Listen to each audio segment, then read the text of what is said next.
সংগ্রামীদের পরিষদ, বিপ্লবীদের পরিষদ, কামিয়াবীর পরিষদ, মানবদের পরিষদ।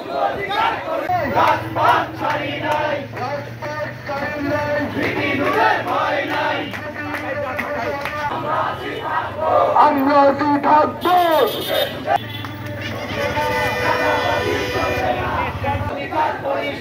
যুবকদের পরিষদ সত্য বলছি, সংগ্রামী সাথী বন্ধুগণ, কোথাও এই সন্ত্রাসী আমরা করতে দিব না। বিশেষ গোষ্ঠী লুটপাট চাঁদাবাজি রাজবাড়ী জেলার সকল ছাত্র ভাইদেরকে একটি প্ল্যাটফর্মে দাঁড় করিয়ে একটি আন্দোলন গড়ে চলেছিলাম। আপনারা দেখেছিলেন। ইনশাল্লাহ আগামী দিনের যে কোনো কার্যক্রমে এই ছাত্র অধিকার পরিষদ রাজপথে থাকবে। আগামীর বাংলাদেশ বিনির্মাণে ছাত্র অধিকার পরিষদ সহ ছাত্র যুবক গণ অধিকার পরিষদ সহ সকলের ঐক্যবদ্ধভাবে আগামীর বাংলাদেশ বিনির্মাণ করব। আমরা আমাদের ক্ষমতার জন্য রাজনীতি করি না। গণ অধিকার পরিষদ ডাকসুর ভিপি নুরুল হক নূর ক্ষমতার জন্য রাজনীতি করে না, ওই রাজনীতি করে জনগণের অধিকারের জন্য।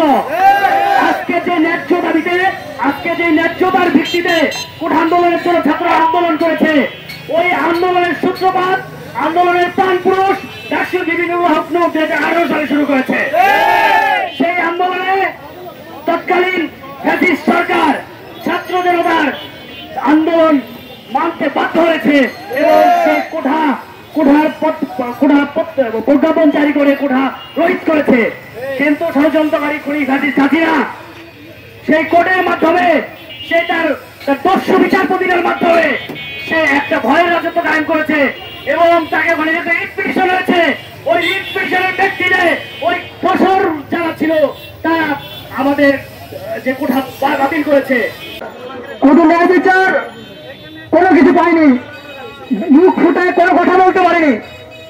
আজকে আমরা সেই ফ্যাসিস্ট হাসিনা খুনি হাসিনাকে তাকে বিতাড়িত করে আমরা আজকে রাজবাড়ী মাটিতে দাঁড়িয়েছি। ইতিপূর্বে সবাই যে ভয় রাজনীতি করত, সেই ভয় থেকে বের করে আমি সারা দেশের মানুষকে আমরা যে স্বাধীনতা অর্জন করেছি, এই স্বাধীনতা আমরা এক সাগর রক্ত বিনিময়ে 2024-এর নতুন স্বাধীনতা অর্জন করেছি। এই স্বাধীনতা অর্জনকে আমাদেরকে ধরে রাখতে হবে। যারা এখনো আওয়ামী লীগের দোষরা চেষ্টা করে যাচ্ছে পাল্টা প্রতিবিপ্লব ঘটানোর জন্য, আমরা কি সেটা হবে না? আমরা কি রাজপথে এখনো আছি, সামনে থাকবো। ছাত্র জনতা যে বিপ্লব ঘটিয়েছে জনতাকে সাথে নিয়ে, আমরা সেটাকে ব্যর্থ হতে দেবো না। হাসিনা বলেছিল এই দেশ নাকি তার বাবার, আমরা বলি এ দেশ আমাদের জনগণের। আপনাদের জনগণের অধিকার হওয়ার আপনারা চেয়ারকে কেড়ে নিয়ে আপনারা আজকে ক্ষমতায় ছিলেন, মানুষের সকল কিছু কেড়ে নিয়েছিলেন। আমরা জনগণ আমাদের অধিকারকে সে ফিরিয়ে এনেছি আমরা। তো আপনাদেরকে বলে দেয়, ছাত্র জনতা যে আন্দোলন হয়েছে দুঃসাহস দেখা যাবেন না প্রতিবিপ্লব ঘটানোর জন্য, না হলে আপনাদের ছেড়ে কথা বলবে না। এই বাংলা থেকে আমাদেরকে বিতাড়িত করা হবে না হলে। কিভাবে দেশটাকে আবার নতুন ভাবে স্বাধীন করেছি, এই স্বাধীনের যে ধৈর্য এবং ধৈর্যতার পরিচয় দিয়েছেন আপনারা, এই জন্য আপনাদের সবাইকে ধন্যবাদ জানাচ্ছি যে অক্লান্ত পরিশ্রম করে 5ই আগস্ট আমরা একটা নতুন বাংলাদেশ পেয়েছি। এই বাংলাদেশকে ধরে রাখার জন্য এখন আমাদের কাজ করে যেতে হবে। সেটা কি কাজ করতে হবে? আমাদের যাতে পূর্বের যে সমস্ত নেতা কর্মী ছিল, যে সমস্ত দল ছিল, যেভাবে লুটপাট করে এই দেশকে ধ্বংস করেছে, সেই পথে যাতে আর কোন সৈনিক যেতে না পারে, সেই পথে যাতে আর কোন দুর্নীতিবাজ না যেতে পারে, সেই দিকে আমাদেরকে লক্ষ্য রাখতে হবে এবং সেই উদ্দেশ্যে আমাদেরকে দেশ পরিচালনা করতে হবে।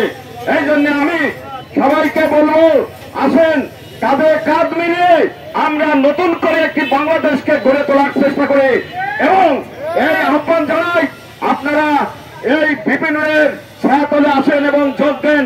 আমরা সবাইকে নিয়ে সুন্দর একটা বাংলাদেশ গড়ে তুলতে চাই।